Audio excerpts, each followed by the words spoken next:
Hello, everyone, and welcome to our Sunday segment of Voices of Empowerment with Dr. B. I am your girl, Dr. B, Dr. Bianca Venice Lee, and I am here, Miss B Lee. I gave you my whole middle name. That is hilarious. Venice is my middle name, Dr. Bianca Miss B Lee. And we are here for our Sunday segment of this amazing journey through this amazingly phenomenal book, The Seat of the Soul, written by Gary Zukav. Listen, this book has been awesome. We're reading chapter 13 today, which is chapter entitled Psychology. Okay.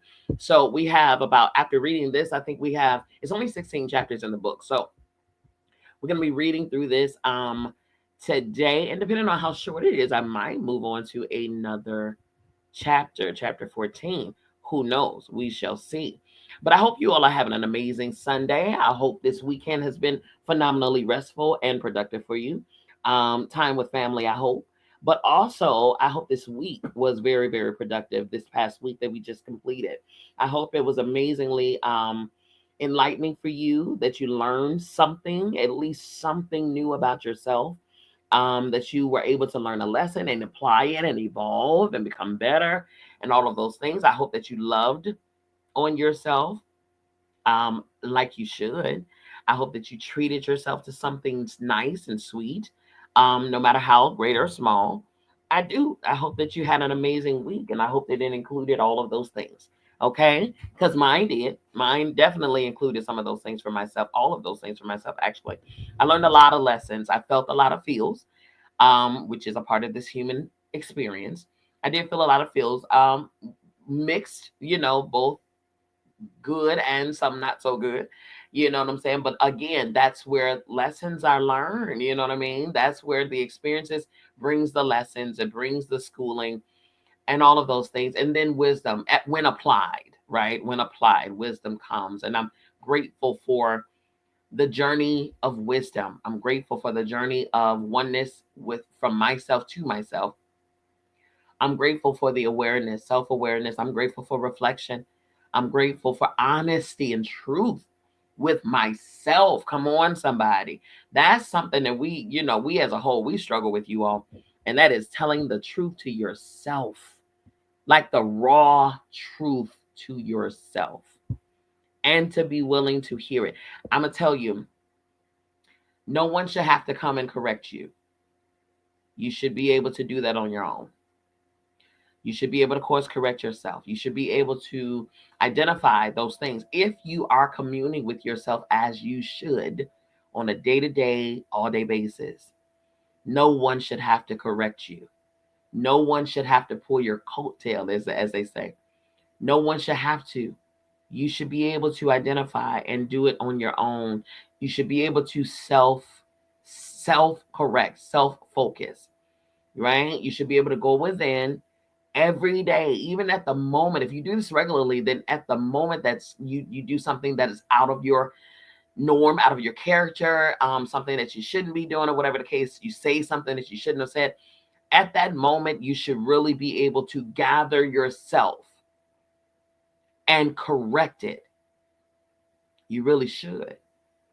If you are not able to do that right now, where at the moment that you do something that is not like you and shouldn't be a part of your things, correct yourself. Pull yourself together. Pull yourself together and get yourself refocused, recentered, and grow. Do things differently. Okay? Do things differently.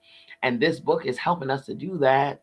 Oh my goodness, it is helping us to do that, along with the astrological transits that is happening right now. It's a whole lot of happening in the stratosphere. And boy, it is bringing a doozy to us, whether you are cognizant of it or not. It's happening to you because we're all interconnected with all the shifts and all the things that is happening in our world, in our bubble, in our galaxy. You know what I mean? So it's a lot of stuff going on. So I wouldn't be surprised if everybody is undergoing, some type of shift, some type of transition, you know, from one place to the next. Everything moves. We're in spring right now, and just a couple weeks ago it was still winter, you know. So everything moves. Everything is moving, moving. Planets move. Sun, moon, they move. You know, everything shifts and moves. So we have to know that we also are supposed to constantly be moving. Nothing ever stands still. Nothing created is meant to stand still. Everything is meant to move, to grow, to produce, you know? So, this book is helping to do that in the most beautifully painful, amazing way. I'm telling you, boy, I love it. I love it, love it, love it. Every piece of it. Okay, so we're going to go into chapter 13. Okay. We're airing live on multiple platforms. As you all know, we're all on Facebook, YouTube, LinkedIn, Twitter, Clubhouse, and all of the things. Okay. And so at any point from wherever you're viewing from and listening from, please utilize the chat or the comment section. If you have something to say, I will give voice to your words and share them with the other platforms. That way, everybody else can hear and get an insight and resonate with what you have to say. But if not, then no worries. You can just sit and listen to my amazing voice, and I will read it to you. You can hear it in an audible type of way. Okay, here we go. Chapter 13 of The Seat of the Soul. Psychology. Psychology means soul knowledge. It means the study of the spirit, but it has never been that. Psychology is the study of cognitions, perceptions, and effects. It is the study of the personality. Because psychology is based upon the perceptions of the five sensory personality, it is not able to recognize the soul. Absolutely. Absolutely. Absolutely. Ooh, stay tuned, you all. I'm finishing a book right now, reintegrating the two in the realm of wellness. Okay. It is not able to understand the dynamics that underlie the values and behaviors of the personality. Just as medicine seeks to heal the body without recognizing the energy of the soul that lies behind the health or the illness of the body, and therefore cannot heal the soul, psychology seeks to heal the personality without recognizing the force of the soul that lies behind the configuration and experiences of the personality, and therefore also cannot heal at the level of the soul. Yes, yes, yes. Oh my goodness. I knew this chapter was going to breathe life into the things that I am doing right now that Spirit has me on at this very moment. I love it. In order to develop and nurture your mind and your body, it is necessary to realize that you have a mind and a body. To heal directly at the level of the soul it is first necessary to acknowledge that you have a soul. If you have a soul, is it a hollowness that mythologically, that's funny, mythologically fills your rib cage? No. If then your soul is real and alive with force and beingness, what is its purpose? To develop a healthy and disciplined mind and intellect that can expand wholesomely and fully into any task requires more than merely recognizing the existence of the mind.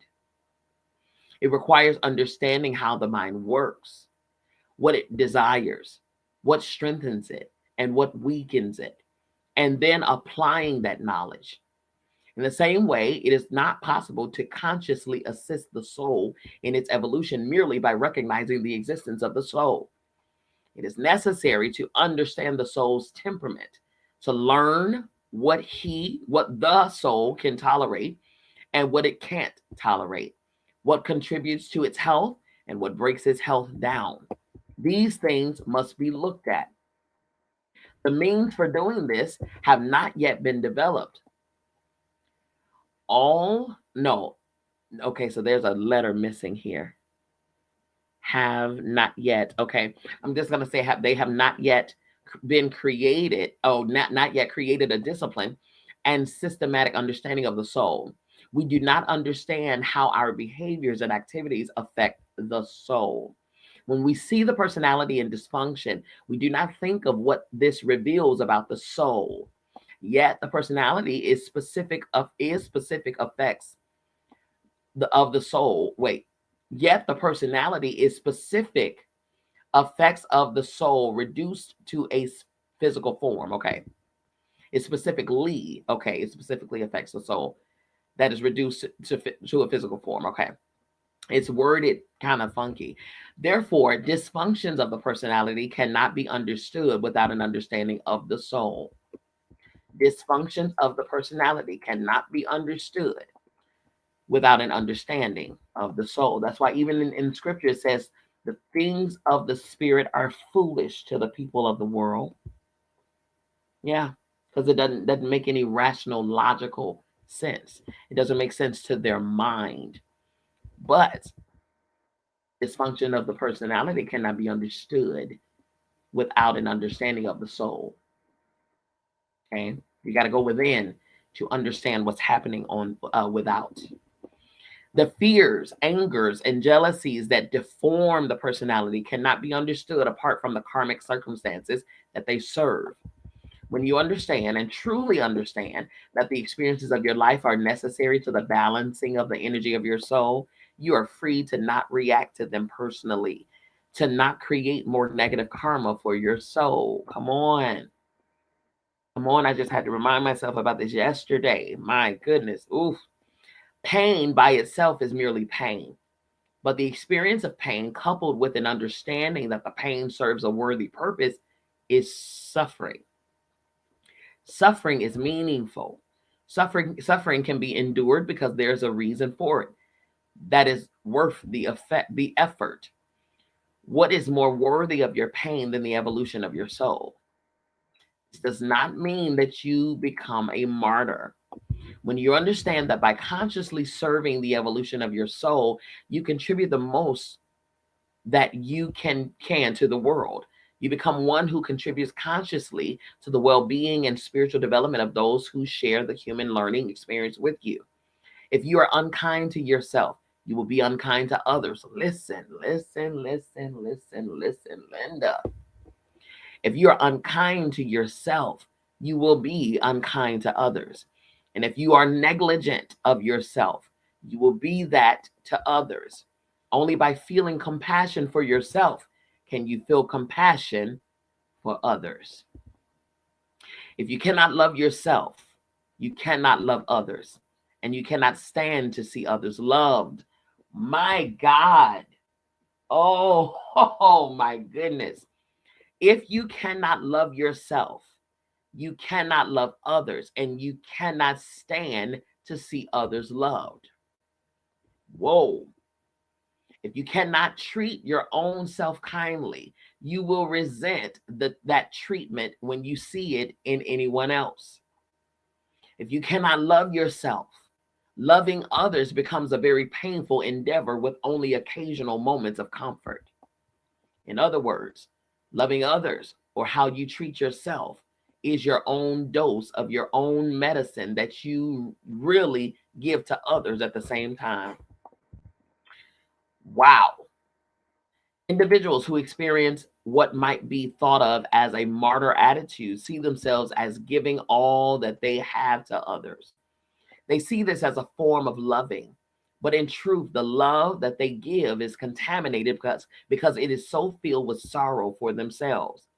A sense of guilt and powerlessness clouds the energy from their hearts. And so when their affection is felt by another, it does not feel good, actually.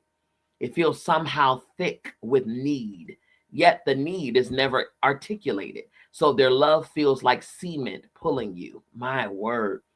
When you can do kindly things to yourself, then you know what it is to be able to love yourself. Then you can look at others who desperately need kindness and love and feel good about their getting it. Not patronizing, but truly good.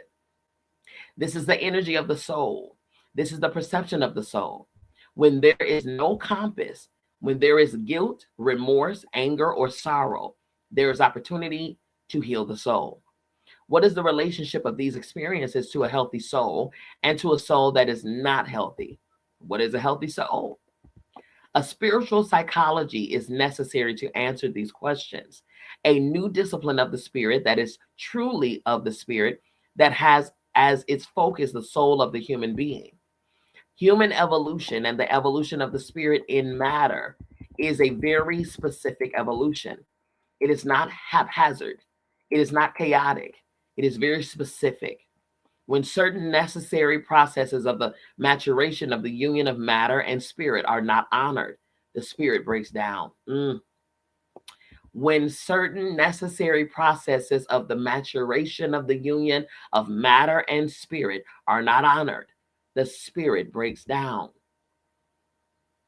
Wow. Psychologists have attempted to explain these breakdowns in the terms of psychology.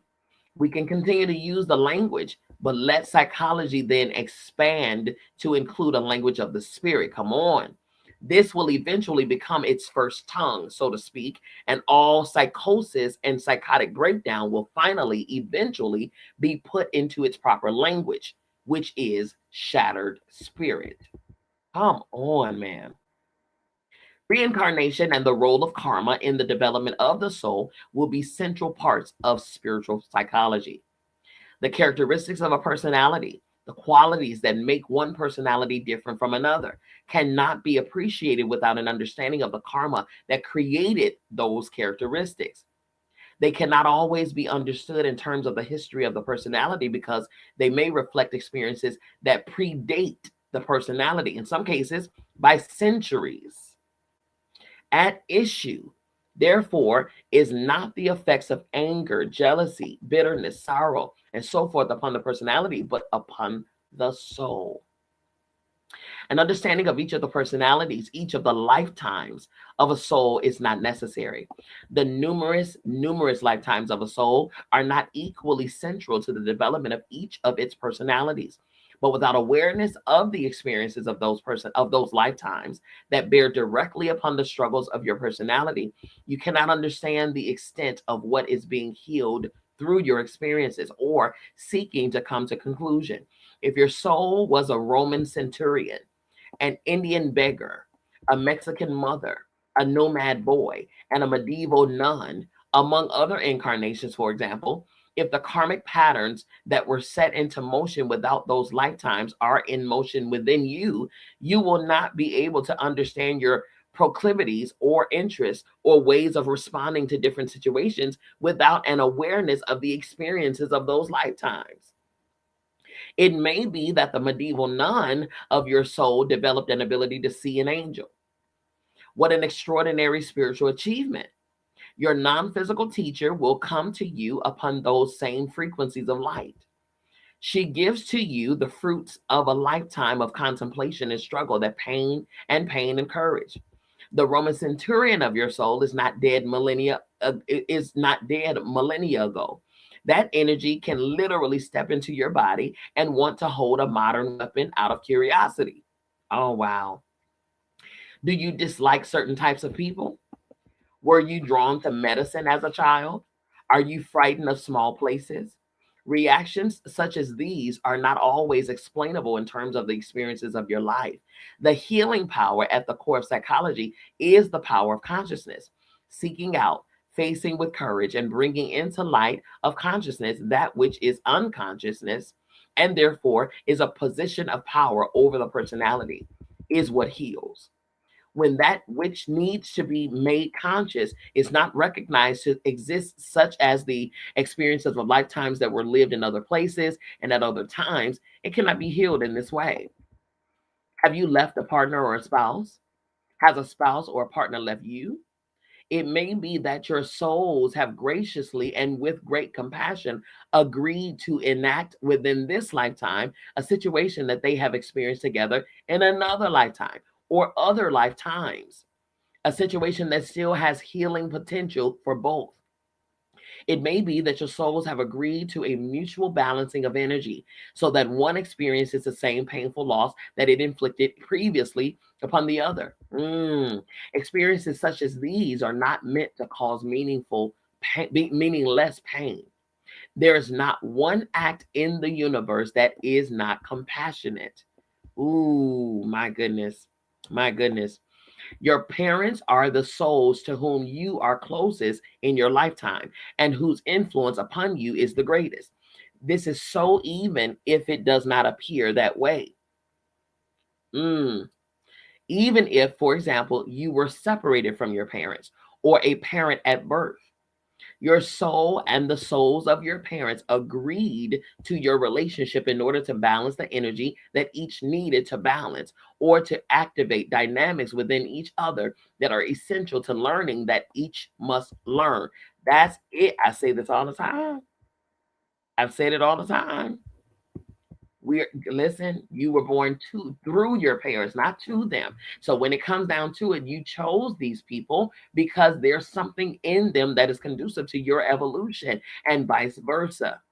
But when we get off into the hierarchy of a thing, which is man-made stuff, titles, and I'm up here and you gotta listen to me and you gotta bow down to me and you gotta all of that stuff right there, that's what blocks you from getting the blessing that maybe your child has for you. Okay. Without an awareness of your karmic interactions, of the experiences of other lifetimes of your soul, you are not able to understand the depth of the potential awakenings that can result from your interactions with a parent or a sibling. The exploration and understanding of intuition will be a central part of spiritual psychology.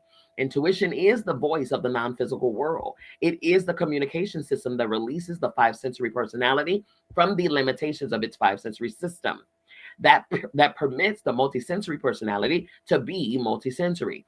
It is the connection between the personality and its higher self and its guides and teachers. Exactly.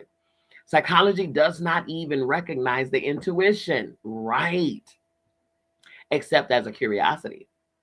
Therefore, it does not recognize the knowledge that is obtained through the intuition, and therefore this knowledge is not processed by the intellect. Exactly, because it's not empirical, it's not provable, um it's not replicable. Okay. So anything that can't be replicated or gauged or measured or bottled up and examined and microscope, all of that stuff, it's not real to science, to the world of science. Okay. The five sensory personality processes only the knowledge that it gathers and substantiates through its five senses. The multisensory personality acquires knowledge through its intuition, and in processing that knowledge, aligns itself step by step with its soul. The conscious path to authentic power requires recognition of the non physical dimensions of the human being, of the soul, and from growing knowledge of what the soul is and what it wants. Spirituality will be at the core of spiritual psychology. Yes, spirituality will be at the core of spiritual psychology. Spiritual psychology will be oriented together and toward spirituality, and spiritual crisis will be considered legitimate sufferings. Mhm. Spiritual psychology will trace and understand the functional relationships between karma, reincarnation, intuition, and spirituality. Spirituality has to do with the immortal process itself. You have your intuition, for example, but your spirituality is not limited to your personality and its intuitional system. Your spirituality encompasses your whole soul's journey, whereas your intuition is the way that your soul can contact your beingness in your beingness, okay, to help it in survival situations or in creative situations or in inspirational situations. Okay, I get it. So your spirituality is what encompasses your soul and the journey of your soul, the evolution of your soul. But your intuition is almost like your connection, your direct connection to your control tower. Okay, your spiritual control tower. You could get guidance from this. Okay, help, all of that stuff. Good. Okay. It is the way that through your higher self you can ask and receive assistance from other souls and from your teachers and guides. Your spirituality pertains to that which is immortal within you, whereas when you leave your body, the intuitional system that was developed for that body will be left behind because it will no longer need that system. It's no longer necessary. Okay. Spiritual psychology is a disciplined and systematic study of what is necessary to the health of the soul. It will identify behaviors that operate in opposition to harmony and wholeness, in opposition to the energy of the soul. It will consider the broad reaching elements of negativity and how many forms of negativity there are, and the effects of these upon the soul. Anything that increases separation within a person shatters the soul or in some form diminishes its strength, not to be confused with its immortality. The soul, as it reduces itself to fit into a physical incarnation, has the blueprint of holism in it. A genetic spiritual pattern, so to speak, a holism is there and present. And when the personality operates outside of the genetic pattern of the holism, dysfunction results. Spiritual psychology will bring to light those situations that would shatter the spirit if seen clearly. Brutality, for example, shatters the human spirit. The soul cannot tolerate brutality. It cannot tolerate abundances of pain and irrationality. It cannot tolerate being lied to. Consider that on our planet. It cannot tolerate non forgiveness. It cannot tolerate jealousies and hatred. These are contaminants, poisons for it. Exactly. I will say for myself, um, oh my goodness. Even if I'm an energetic person, wholly. I'm talking about completely and fully. And I feel so greatly, especially the more and more that I evolve my soul, the more and more align with my truism, my true self, I become the more sensitive to energies and frequencies and stuff I am. Okay, to the point where I don't even go grocery shopping anymore. I order my groceries to be delivered, because for me, being so sensitive to inner energies, I'm talking about so sensitive to energies. I can go into the grocery store and I will literally pick up everybody's energy, every single body, and it's so exhausting.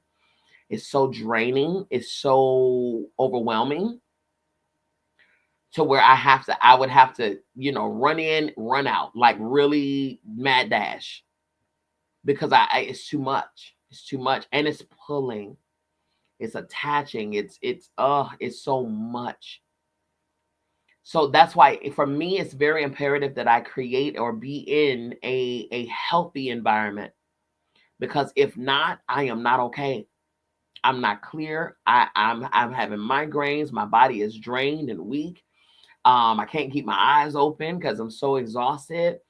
I can't even hardly see. My eyes become blurry. My body, because my soul cannot tolerate toxicity and negative energy and all of that, mood swings and anger and bitterness and jealousy I can't.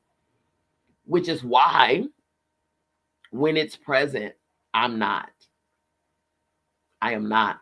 I have the ability, like say for instance, with an event, that an upcoming event, I have the ability to go there, tap into the energy of that space, and do a temperature check before the event occurs, because everything, everywhere, all at once, everything has already occurred. There is no past, present, future. It's only now. So right now, I can tap into what's going to come because it's already happened, and see what that energy was like and is like, and then make my decision on whether I'm going to be there. Because wherever there is ugly energies, I'm not. I don't want to be there. I don't want to be there. I am literally currently relocating to a whole nother state as we speak, because I can't tolerate toxic energies. My body can't handle that at all. Okay. My soul can't handle that at all. So I totally 100% understand. Why? Because it cannot tolerate jealousies and hatred. These are contaminants, poisons to your soul. I'm not okay when I'm in that. Some people literally thrive in those environments. Some people skip down the stairs and whistle Dixie, okay, in those toxic environments, because they themselves They feel like they're what they have operating in them feels like home in those environments. I'm like, whoa, it's so thick. It's so, oh God, no, I can't do it. When the personality engages in these behaviors, it is as though it feeds its body arsenic again and again. Come on. It is just like that. These behaviors distort and contaminate and destroy the strength of the soul in the same way. This is the distortedness of the soul that the physical reduced counterpart of the soul, called the personality, takes on in order to cleanse, in order to let other souls see so that it can be helped. Understanding this dynamic is at the heart of spiritual psychology. It is the foundation upon which spiritual psychology is built, so that when pain is seen, it is not responded to with judgment or ugliness or avoidance, but recognized as the soul shattered. In this way, we shall say, in this circumstance, let us heal him. Let us heal her. Let us not run from the unattractedness of a shattered soul. Let us heal them. Let us heal him. Let us heal her. Let us not run from the unattractiveness of a shattered soul. The personality of a shattered soul is unaware. Exactly. There is a continual interaction between your personality and your soul. The question is, are you aware of it or are you not? If you are not aware of it, then it is not direct. It is indirect through having to move its currents through the density of doubt, through the density of unawareness. If you are aware of the guidance from your higher self and are receptive to it, that's key. That's key right there. It's not only being aware of it. Are you receptive to it? That that receptivity allows guidance to flow instantly and immediately. That is the key. We can know the stuff, we can know these things, but are you receptive to it? Knowing and receiving, knowing and applying are two different things. And oftentimes we know what to do. We know the right thing to do. We know the right thing to say. We know the right action to do. We know the right thought to think. We know the right move to make. We know. But are you receptive to it is the question. That receptivity allows guidance to flow instantly and immediately. If you are unaware and deny that there is any level of higher wisdom and guidance to your life, then the guidance must come through the density of physical events. Yep. Experience will be your greatest teacher. 100%. 100%. This is good, man. Awareness first enters into an unaware personality through crisis. When the personality is not attached to or is apart from clear soul energy, it becomes seduced into the physical matterness of life. That always results in a personality crisis because the necessary strength and guidance that are meant to flow into the personality have been cut off. Personality that is unaware of or denies the existence of its higher source of wisdom cannot draw upon its guidance, its intuition, or any of the guiding mechanisms of other species. Therefore, crisis results. Oh, my goodness. My heart, I was just saying this earlier today, man. I said my heart goes out. Like I send so much compassion to those who choose to not hear or have a sense of pride to the point where, oh, I already know. I know already. I don't need. Oh, my heart. Oh, my heart. It's like, oh, please. Why you wanna choose the hard way? Lauryn Hill said it in her song X Factor. It could all be so simple, but we'd rather make it hard. Oh, my goodness. But that's a result, like he said earlier, that we just finished reading. It's a result of lack of self love. Because ultimately, that's what it is.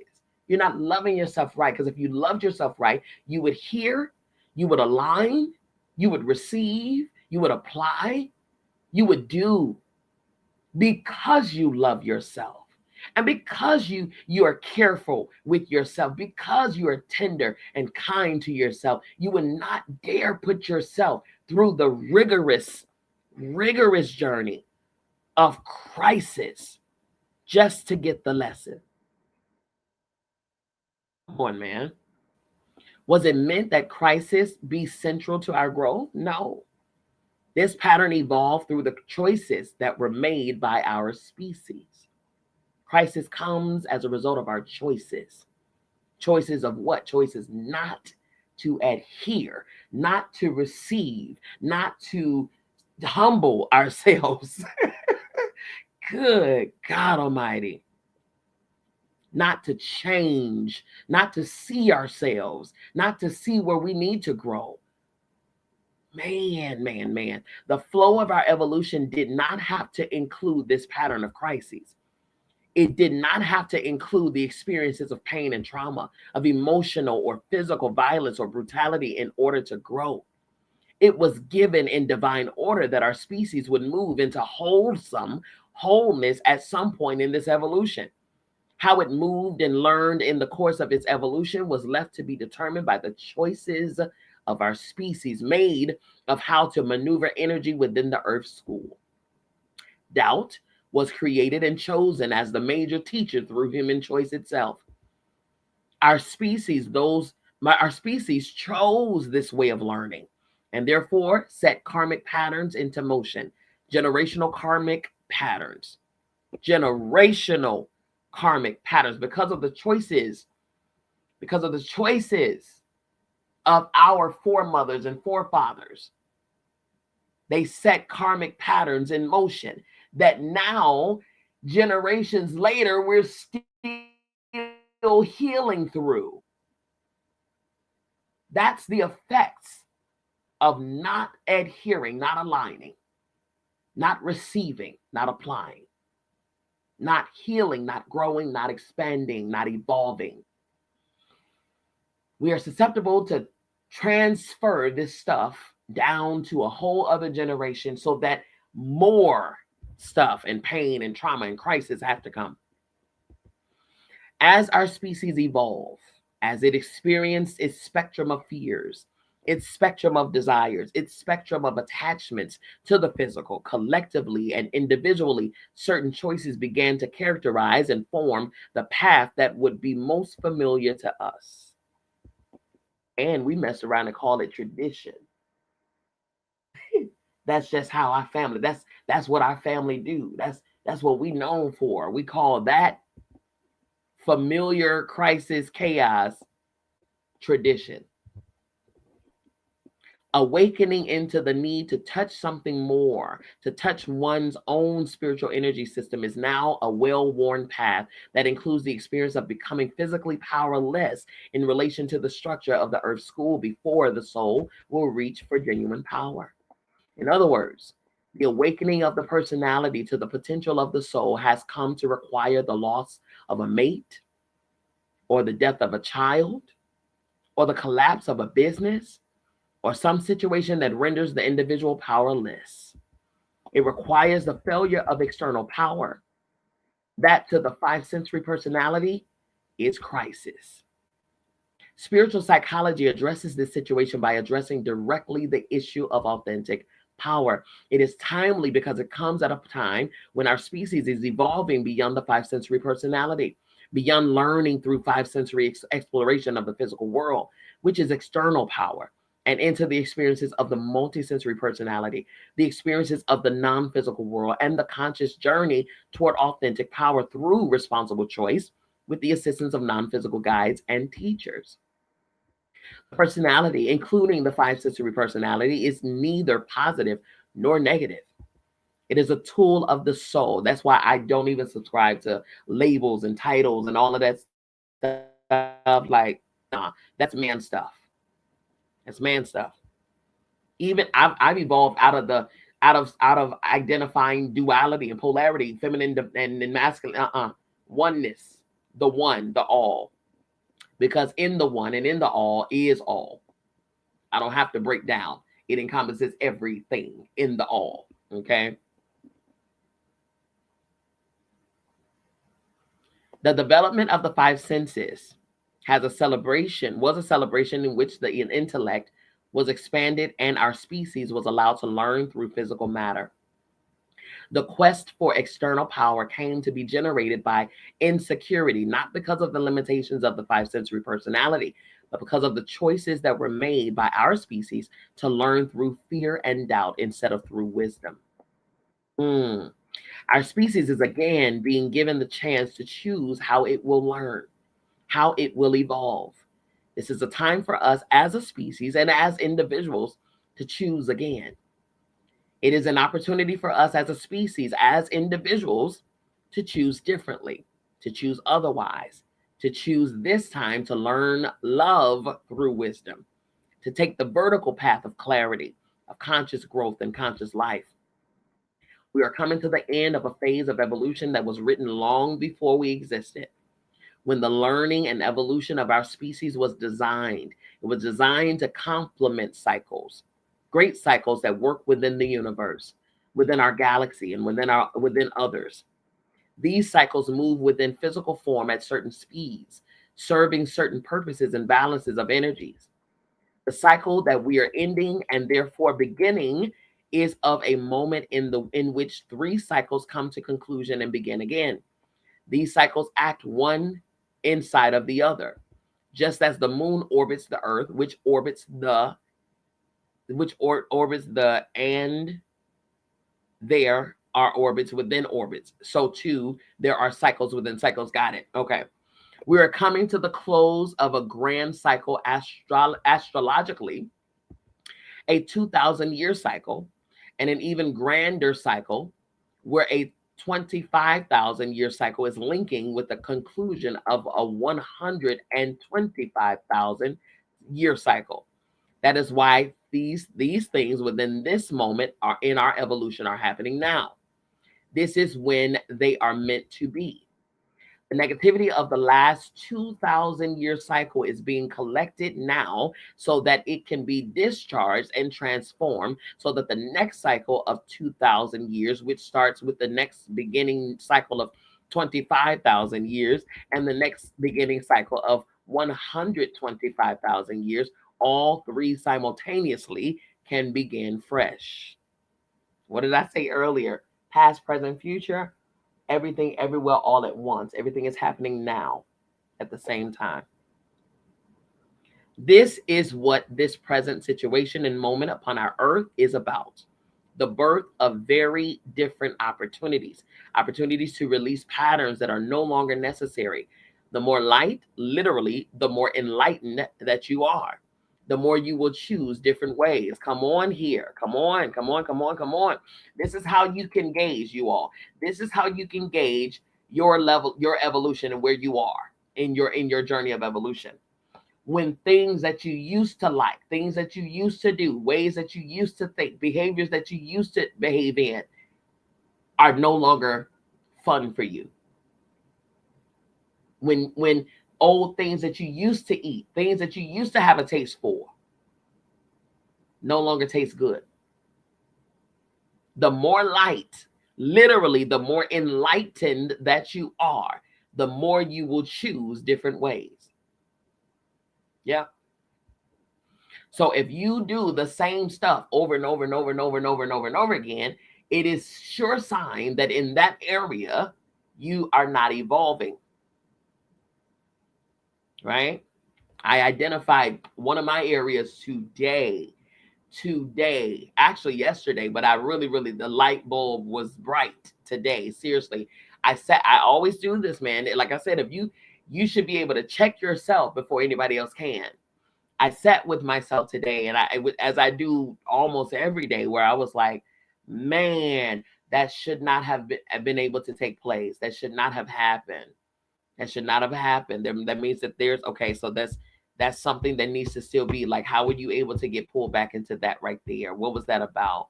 What was that about? And I had to go within, not with condemnation, because I don't believe in breaking myself down, guilt, shame, and all. That's played out. All of us are here doing the same thing. We're all here learning, growing, and being and processing, right? So but I'm cognizant of every element where I slip and when I and you know what I'm saying, and it could be something that you haven't done in a while, but then something occurs or you see something or something reminds you of something, and then it conjures up a response, a reaction or whatever, and you thought that you were done with it. You know what I mean? You thought that you had conquered that thing, but no, no, no, no, no, no. That whatever situation, that cause had to come to reveal the effect. Okay. That was still the residue that was still in there. And I was like, ooh, ooh, ooh, okay, okay, okay. Because I thought I was there. Okay, I got a little more work to do right there. Okay. Yeah, yeah. Pay attention to those triggers. Those triggers are what shows you what you need to, what you still need healing in. Okay. Spiritual psychology will support the choice to learn through wisdom, the choice to release patterns of negativity, of doubt, and fear that are no longer appropriate to who we are and what we are becoming. It will make clear the relationship between the personality and the soul, the differences between them, and how to recognize those differences. It will make explicit the effects of interactions between personalities from the perspective of the impersonal energy dynamics that they set into motion. And it will show how these dynamics can be used to heal. Mm, mm, mm, mm, mm, mm, mm, mm, mm. That is good. Ooh, I want to go to the next one. The next one is chapter 14, illusion, but I'm not going to do it because we're pressing. We're just over 10 minutes left in our hour. And if we had stopped at about 5:30, then that would have been cool. And if we finished the chapter at 5:30, I would have went on to another one. No, but I know I want to, this will cause me to run the risk of going over, and I don't want to do that. I give you an hour. I tell you 1 hour because I don't want to take up your day. I don't want to do that. Okay. I want you to have your day with your family and things like that. Now, I know we're just finishing 13, and I know we're about to go into 14 on Tuesday in 2 days. There's only 16 chapters left in the book, but if you still want the book, feel free to get the book. It's still really readily available for you, okay? You can get your book by emailing me or sending me a message. You can email me at info@biancamissblee.com, okay? info@biancamissblee.com, or you can visit the website. The website is biancamissblee.com. On Clubhouse is right above my head. Tap that link and it'll take you straight there. Everybody else is on the screen or also in my bio in the caption of this video. Okay, go there and send me a message. Want to set up a consultation, like have a conversation, whatever the case. If you want to do whatever, send a request for the book. Do that because I will personally send it to you. Okay, I think everybody needs this book. I really, really do. Okay. Also, be sure to follow me on social media. It's on all platforms: Instagram, Facebook, YouTube, Twitter, LinkedIn, next door. If you're on next door for the area, feel free. You can search Bianca, Dr. Bianca Miss B. Lee, and I'm there on all platforms. Okay. All righty, you all. Also, my profile picture is the same on all platforms as well. So even if you forget the full name, you just look for this particular profile picture and I will be there. Okay. You all, this has been amazing. Feel free, please get the book. And if you need to reread it, because I know some things he does dive into a lot of things, and you probably just need to slow walk it. You know what I mean? This is why I like to read a minimum of one chapter a session, because it allows us to get it and kind of meditate on it. You know what I mean? Really chew on it and digest it properly and not just rush through things and stuff like that. We want to get it. We want to get it. We want to get it real good, okay? Down inside of us so that we can receive it. We can apply it. We can, what is for us. It's being presented to us right now for a reason. So allow it. Allow it to show us and teach us whatever it wants to teach us. Okay, be receptive to it because again, timing is always perfect. It's presented itself. This book has been here since the 80s. Okay, So timing is always perfect, 100%. All right. Matter of fact, I want to read something to you. I'm going to read something to you. This is a preface for the 25th anniversary edition of this book. And Oprah was one of the people who wrote a preface on the newer version of the book. I want to read this. I want to read hers to you. This will be good within the time. She and Maya Angelou wrote a preface. Beautiful preface. I'm going to read Oprah's though. She says, I first read The Seed of the Soul in 1989. As with all books I'm excited about, I had also bought copies for my friends and colleagues so everybody could be reading it at the same time. I happened to be the first to finish, which meant I had no one to discuss the book with. So I got my hands on the Mount Shasta, California phone directory and I called Gary Zukav. Mr. Zukav, hello, my name is Oprah. I just want to talk to you about your book and would love for you to come on my show and share your. What did you say your name was? Oprah. Could you spell that, please? He said. I did. Oprah. And the H is silent. I explained. And then I told him that I had a talk show and had to explain what a talk show was because Gary had been without a TV for several years. This, of course, made me even more eager to speak with him. I wanted to know how he knew what he knew. The things he'd written resonated so deeply with me and felt so true. But how did he know for sure? The seed of the soul changed the way I see myself. It changed the way I view the world. It caused a profound shift in the way I conduct all my relationships, business and personal. The book came to me at the perfect time, at a moment in my life when I was ready for and open to more connection, more harmony, more peace, more joy. I could sense that there was more to our existence than day to day experiences and the rituals of work and relationships, more to life than our five senses could hold. The seed of the soul put into words what my own soul already knew had been trying to tell me. It was such an exhilarating awakening to see affirmed in print what I hadn't discovered the language to articulate myself. When I first read the words multisensory perception, I felt as though Gary had touched a nerve. In fact, the book felt like one great multisensory explosion. Everywhere I looked after reading it, I saw and experienced life in a new light. Gary's book was one aha moment after another, all steering me in the direction of true north. My favorite insight: when the personality comes fully to serve the energy of its soul, that is authentic empowerment. It's no big secret that I have a big personality. I've been using it to my advantage since the third grade. But using that personality to serve my soul and making sure the two were aligned changed the way I did everything. I suddenly recognized all the times I'd gotten off track by letting my personality rule. I started to notice that the degree to which I ever felt unhappiness, discomfort, or despair was in direct proportion to how far I let myself stray from the seat of my soul. The chapter that stirred me most was the one about intention. These words became my living creed. Every action, thought, and feeling is motivated by an intention, and that intention is a cause that exists as one with an effect. If we participate in the cause, it is not possible for us not to participate in the effect. In this most profound way, we are held responsible for our every action, thought, and feeling, which is to say, for our every intention. Those words changed my life. Prior to reading The Seed of the Soul, I suffered from the disease to please. Like millions of people, most of them women, I was a slave to the needs, wants, and desires of others. I would say yes when I seriously wanted to say no. I would give precious time and energy and money and gifts, whatever was asked, simply to avoid the possibility of upsetting someone.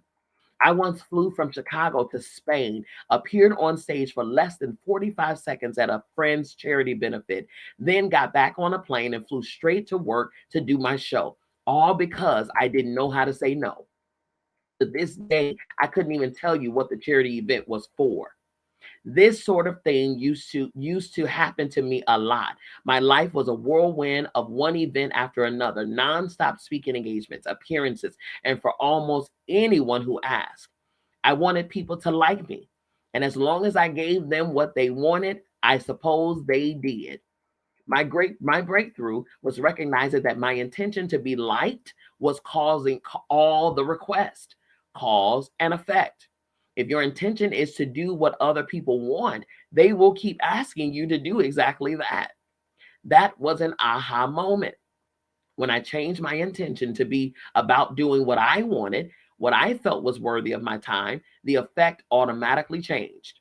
25 years later, today, for me, moving with intentional purpose is like breathing. But I had to learn the practice from the pages of The Seed of the Soul. Gary Zukav's principle of the intention fundamentally altered my every action. It even changed the consciousness of the Oprah Winfrey Show. When we first started, producers would present their ideas in a weekly pitch session. But after encountering Gary's ideas from The Seed of the Soul, I created a new policy. For all the producers, I would say, state your intention for the show first. Why do you want to do it? What do you want the outcome to be? Sometimes producers who had to fill 200 show slots a year would make up an intention just to appease me. And I would say, nope, not a good enough reason. Even if the intention had no redeeming value other than we just want to entertain people and get a high rating. I encourage all of us to be clear about it.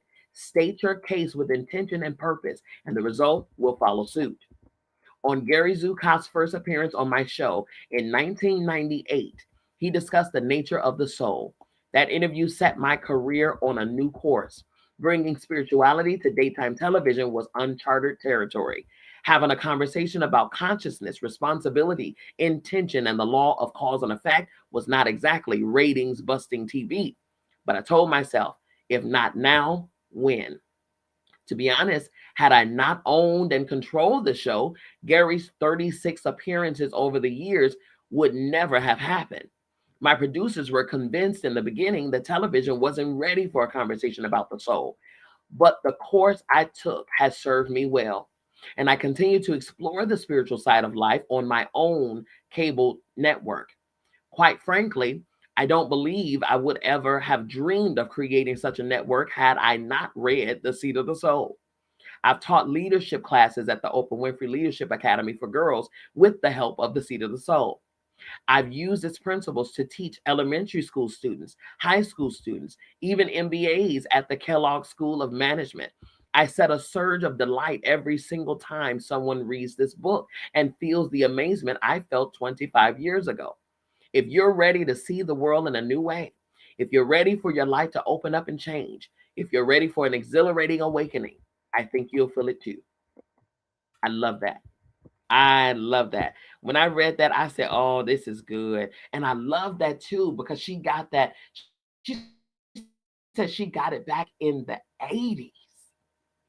Back in the 80s, y'all. And it changed when she applied it. It changed the very course of how she did her show. And we see now, okay, because Oprah wasn't as, she was known a little bit, but she wasn't as prominent back in the 80s as she is now, all because she read and applied and restructured her life, her relationships, how she thinks, how she speaks, how she sets the intention, how she moves. She read it, she aligned it, she received it, she applied it, she evolved. And this, what we see of her whole brand today, is a result of that. Wow. I read that and I said, oh, that's amazing. I have to read that for sure. Maya Angelou's is powerful. Okay. I'll read that on the next go round. But listen, you all, that's it for today. We'll be back here on Tuesday, 8 p.m. Eastern Standard Time for chapter 14 entitled Illusion. All right. As you always know, I love you. I mean it. There is absolutely positively nothing you can do about it. Don't you even try it. We'll be back here on Tuesday, 8 p.m. Eastern Standard Time, right here at Voices of Empowerment with Dr. B.